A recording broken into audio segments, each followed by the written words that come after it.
ఆయుధం వదిలేద్దాం, ఇక రహస్య ఉద్యమాలు చేయడం కష్టం, ప్రజా ఉద్యమాల నిర్మాణంలో విఫలమయ్యాం, వర్గపోరు తగ్గింది, దోపిడీ రూపుమారింది, 2024లో మావోయిస్ట్ పొలిట్ బ్యూరో చర్చ, రాష్ట్ర కమిటీల అభిప్రాయంపై అంతర్మదనం, వెలుగులోకి సంచలన డాక్యుమెంట్ అంటూ చూస్తా ఉన్నాం. సో 2024 నుంచే మావోయిస్ట్ పార్టీ ప్రజాక్షేత్రంలోకి రావడానికి ప్రయత్నం చేస్తూ ఉంది అనడానికి ఒక డాక్యుమెంట్ బయటికి వచ్చింది. దానిలో చాలా కీలకమైన విషయాలు ఉన్నట్టుగా తెలుస్తూ ఉంది. కానీ ఈ క్రమంలో మోడీ అమిత్ షాలు నరరూప రాక్షసులుగా మారి వీళ్లను ఏరి పారేసేటువంటి పరిస్థితిలోకి దాదాపు లక్షలాది మంది బెటాలియన్ను దింపినటువంటి పరిస్థితి కనబడతా ఉంది. సో ఇది ఒక వర్షన్ అయితే, ఇంకొక వర్షన్ ఏంటి, అసలు పాకిస్తాన్ పెద్ద ఎత్తున ఉగ్రవాద దాడులు చేస్తూ ఉంటే వాళ్ళపైన చర్యలు ఉండవు, ఉగ్రవాద దాడులు దేశవ్యాప్తంగా ఉంటే దాని మూలాలు ఈరోజు ఓల్డ్ సిటీలోనో ఇంకా కేరళ రాష్ట్రంలో ఉంటే అక్కడ మాత్రం బెటాలియన్ను దించి కనీసం సెర్చ్ చేసే పరిస్థితి లేదు. అంటే ఉగ్రవాదుల కన్నా మావోయిస్టులు డేంజరా అని ఇక్కడ ప్రధానమైన చర్చ జరుగుతూ ఉంది. ఉగ్రవాదుల కంటే మావోయిస్టులు ప్రమాదకరమా, ఇది చెప్పాలి. ఈ దేశ మూల వాసులైనటువంటి మావోయిస్టులపైనేమో ఈ విధంగా అణచివేత చేస్తూ ఉన్నారు, చంపుతా ఉన్నారు. కానీ ఉగ్రవాదుల నేరిపారేయడానికి మాత్రం చేతులు వస్తారు వీళ్ళకి. అంటే వీళ్ళు ఎంత దుర్మార్గంగా వ్యవహరిస్తున్నారో మనం ఆలోచించుకోవాల్సిన అవసరం అయితే ఉంది. సో ఆయుధాలు వదిలేద్దాం, ఇలా రహస్యంగా ఉండి వర్గపోరుకు అవసరమైనటువంటి ప్రజా మద్దతు కూడగట్టలేం, మహారాష్ట్ర, తమిళనాడు, కర్ణాటక, కేరళ, ఉత్తర ప్రాంతాల రాష్ట్ర కమిటీలు రహస్యంగా ఉండి వర్గపోరు చేయలేమంటున్నాయి.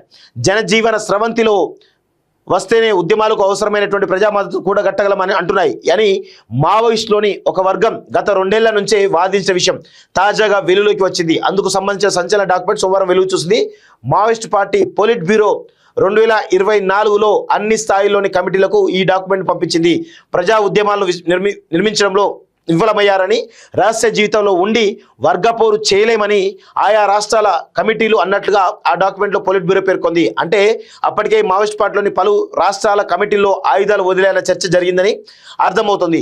ఓవైపు ప్రభుత్వ నిర్బంధం, బలగాల దాడులు తట్టుకోవడంలో కొంతమేర విఫలం కావడం, సమాజంలో నాటికి నేటికి మారిన పరిణామాల దృష్ట్యా ఇక రహస్య జీవితం సాధ్యం కాదన్న వాదన మావోయిస్టులోని పలు రాష్ట్రాల కమిటీలు లేవనెత్తాయి.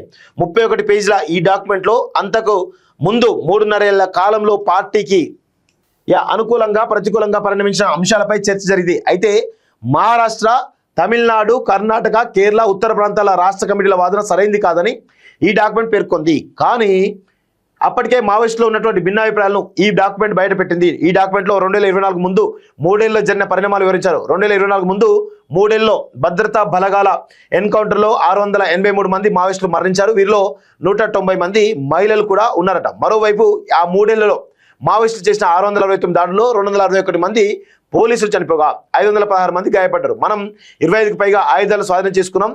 2021 నుంచి పార్టీ కీలక నేతలు కోల్పోయింది. వీరిలో 4 కేంద్ర కమిటీ సభ్యులు లక్ము, అదేవిధంగా అంబియార్, సాకేత్, ఆనంద్ అనారోగ్యంతో చనిపోయారు. భద్రతా బలగాల దాడుల్లో కొందరు చనిపోయారు. బలగాల చర్యలు తిప్పికొట్టలో కేంద్ర కమిటీతో పాటు స్టేట్ జోనల్ కమిటీలు విఫలమయ్యాయంటూ చూస్తున్నాం. సో పరిస్థితులు మారాయి, ఆయుధాలు వదిలేద్దాం, రహస్యంగా మనం పోరు చేయడం ఈరోజు ప్రజల మద్దతు కూడా లేకపోవడం ప్రధాన కారణం అని చెప్పేసి ప్రజా ఉద్యమాలను ప్రజల్లోకి వచ్చే నిర్మిద్దామని చెప్పేసి కూడా మావోయిస్ట్ పార్టీ 2024లోనే మొత్తానికైతే అనుకున్నదట. దాని గురించి చాలా పెద్ద ఎత్తున చర్చ కూడా జరిగింది అంటూ కూడా ఒక సంచలనమైనటువంటి లేఖ వెలుగులోకి వచ్చింది. సో అప్పటి నుంచే మావోయిస్టులు కొంత మేర ప్రజాక్షేత్రం రావడం సిద్ధమై ఉంటే మరి ఎందుకు ప్రభుత్వం ఈ విధంగా చేస్తుందో అర్థమైతే అవుతలేదు. ఎందుకంటే వీళ్ళను రూపుమాపితేనే ఆ ఛత్తీస్గఢ్ అడవుల్లో ఉన్నటువంటి ఖనిజ నిక్షేపాలను దోచుకోవచ్చు అనేది వీళ్ళ యొక్క ప్లాన్. ఎందుకంటే వీళ్ళు ప్రజాక్షేత్రంలోకి వస్తే తెలుసు, అమిత్ షా, మోడీకి తెలుసు వీళ్ళు ఆ చర్చలకు వస్తారు, లొంగిపోతారని తెలుసు. కానీ లొంగిపోతే ఖచ్చితంగా అక్కడ ప్రజా ఉద్యమాలు నిర్మిస్తారు కదా ఆదివాసీలతోటి. అందుకే లొంగిపోనీయకుండా వీళ్ళను ఎక్కడికక్కడ నిర్బంధాలు పెట్టేసి చంపేస్తున్నటువంటి పరిస్థితే కనబడతా ఉంది. ఛత్తీస్గఢ్లో ఖనిజ నిక్షేపాలను పూర్తి స్థాయిలో కొల్లగొట్టడానికి అమిత్ షా, మోడీ ఇద్దరు కూడా సంసిద్ధమైనట్టుగా తెలుస్తూ ఉంది.